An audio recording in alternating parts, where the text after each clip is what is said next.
Pay attention to these images. A woman appears in a towel preparing coffee for her husband. In an ordinary kitchen, she is Melody Feliciano Johnson, 39 years old, married. However, something in these images draws attention. Melody adds something to the coffee, which is not sugar but poison.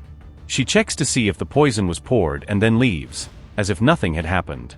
However, she did not expect that a hidden camera was recording everything. Minutes later, the one who would watch this scene would be her husband, Roby Johnson. The husband, after seeing this scene, recorded evidence proving that the coffee had been tampered with, containing a component highly toxic to human beings. It all began in March 2023, when a member of the United States Air Force was stationed in Germany. At that time, he lived with his wife, Melody Feliciano Johnson, and the couple's son in a residence that appeared ordinary for a family transferred overseas. The marriage, however, was no longer the same. The divorce was underway. Conversations had turned into long silences. The tension was constant, but contained. It was in this scenario that something small, almost insignificant, began to cause concern. The coffee. He would later report, in court documents, that he began to notice a strange taste. Too bitter. Chemical. Different from usual. At first, he ignored it. He thought it could be the water, the filter, maybe the brand of grounds.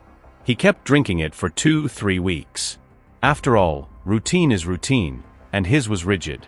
Every night, he prepared the coffee maker. He left the water in the reservoir, the grounds in the filter. In the morning, all he had to do was press the button. It was an automatic gesture before leaving for work. But the bad taste persisted, and it began to bother him more than it should have. That was when he decided to test it. He bought pool chemical strips, the kind used to measure chlorine and pH levels.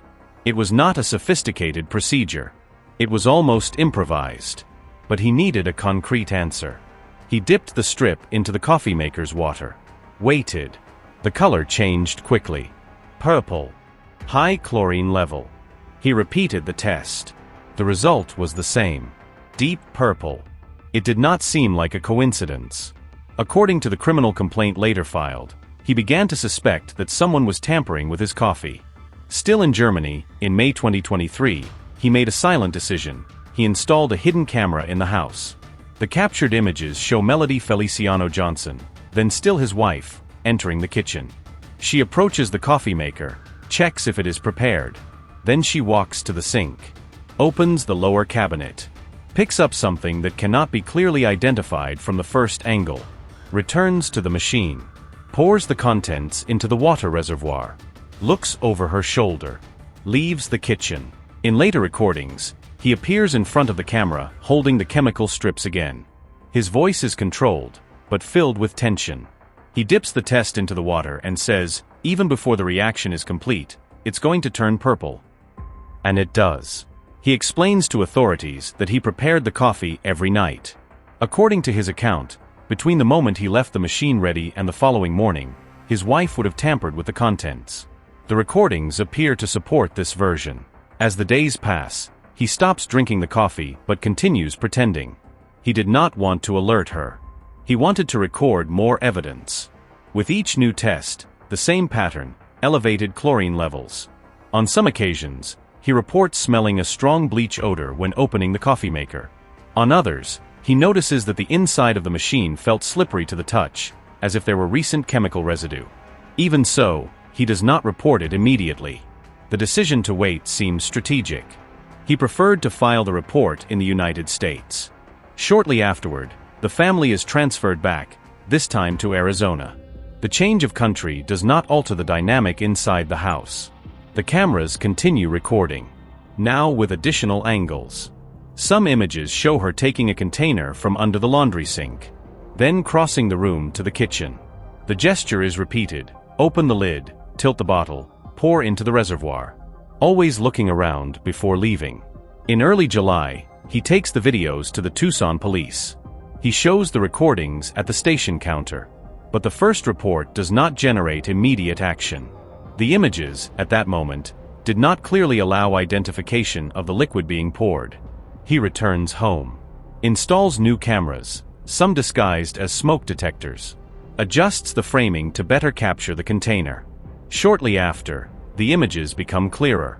A bottle with a purple cap is seen being removed from the cabinet.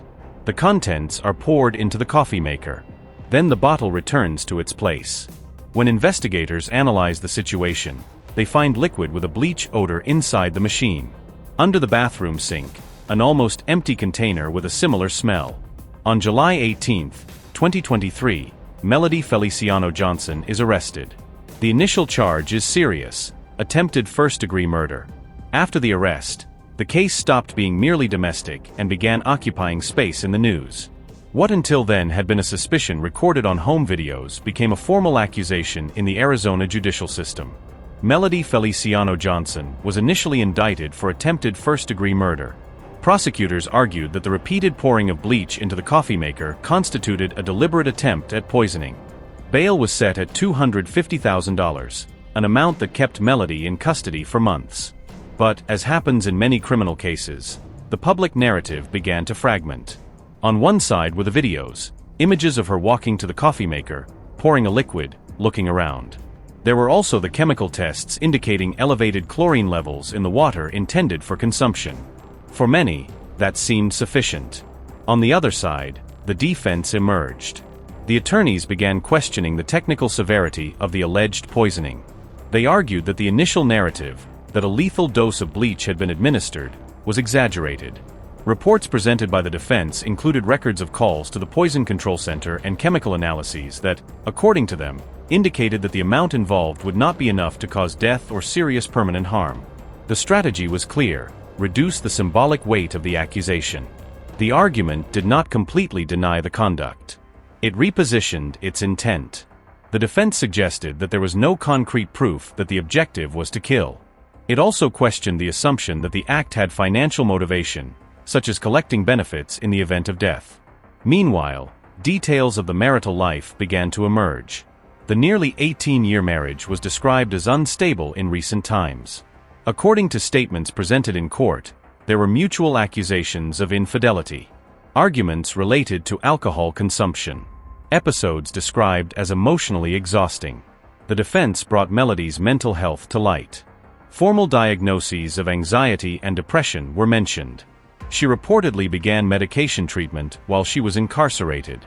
Anger management programs and educational courses were completed during the period of detention. In a letter presented to the court, Melody apologized. She acknowledged responsibility. She did not offer formal justifications for the act. In parallel, the husband himself began advocating for a less punitive approach. Court documents indicate that he recommended probation and psychological treatment instead of prolonged incarceration. Prosecutors and defense negotiated a plea agreement. The most serious charges were dropped. Instead of attempted murder, Melody Feliciano Johnson accepted a deal pleading guilty to 2 lower-level charges related to pouring bleach into the coffee maker on specific dates in July 2023. In court, before the judge, she confirmed that she understood the terms of the agreement. She admitted to placing bleach in the coffee maker's water reservoir, knowing that the coffee would be consumed by her husband. The change in legal classification also altered public perception of the case. What began as an attempted murder was officially treated as 2 lesser offenses. Even so, the court recognized that there was emotional harm to the victim. The judge highlighted this point as an aggravating factor. On the other hand, he took into consideration the absence of a criminal record, the acceptance of responsibility, and the assessment of low risk of reoffending. The sentence was defined: 3 years of probation, with specific conditions. Among them, mandatory psychological counseling, prohibition of contact with the victim outside of legal context, and restrictions related to alcohol consumption. 3 years of probation. Mandatory mental health evaluation and treatment. Prohibition of contact with the ex-husband outside legal contexts. Court fees. Standard conditions. The case, officially, was resolved. But judicial decisions close proceedings, not necessarily stories. In court, the defense described Melody as a woman with no criminal record, a dedicated mother, a person of faith, hardworking, educated in finance and with a stable professional history. They argued that the acts were atypical, out of character. They emphasized that she had grown up in the Philippines, in a strict disciplinary environment, but without declared history of abuse. They also brought up the emotional impact of her father's death while she was incarcerated, an absence that could not be repaired. The strategy was to present complexity. Not a monster, but a person in collapse. The court took part of that into consideration. The judge acknowledged that she showed remorse.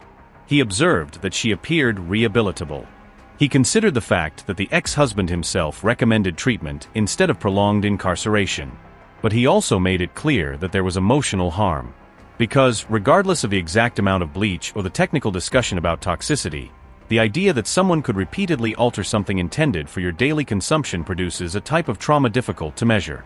For Melody, probation meant continuous supervision, regular reporting to the assigned officer, reporting any interaction with authorities, submitting to psychological evaluations, and complying with treatment recommendations. There were also restrictions regarding alcohol consumption and financial obligations related to court-imposed fees and assessments. It is a type of silent punishment, without visible bars, but with constant monitoring. And a question that remains silent, like on that first morning: how many small decisions, accumulated over time, are necessary to transform an ordinary kitchen into the center of a criminal case?